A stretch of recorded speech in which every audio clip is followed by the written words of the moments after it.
sometimes we get very anxious couple rushing into our chamber and asking, doctor, should we undergo IVF?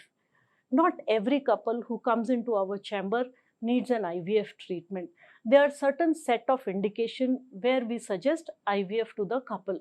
First is if the lady's fallopian tubes are damaged or blocked. This is the one indication when we should suggest IVF or they need to do IVF. Second common indication is if husband semen parameter are below normal. That means their motility is very low or count is very low.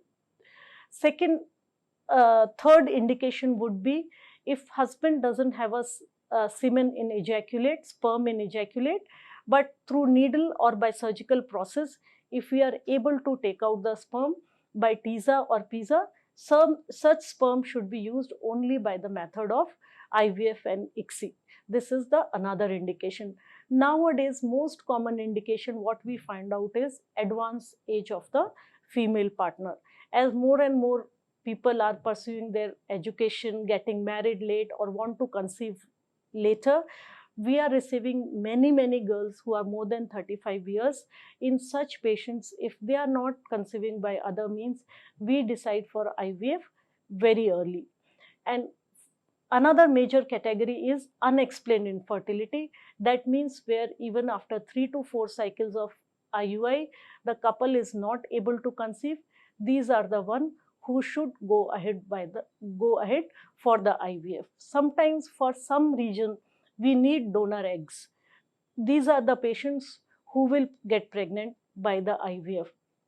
One more important indication in today's scenario is, suppose if we have a genetic disease and we want to check the embryo before conceiving, whether should that embryo has that genetic disease, we can check it by the method of PGS or PGD.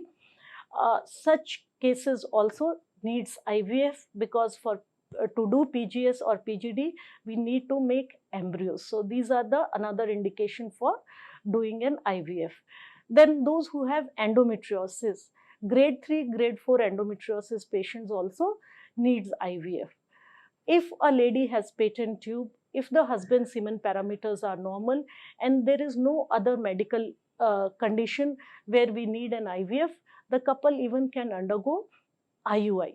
Then one more important indication nowadays happening is fertility preservation. Suppose a young lady diagnosed with a cancer and she is due for her chemotherapy or radiotherapy. So to preserve their eggs, they undergo IVF, or if she is married, they undergo IVF, ICSI, make embryos, and we freeze the embryos for the futures.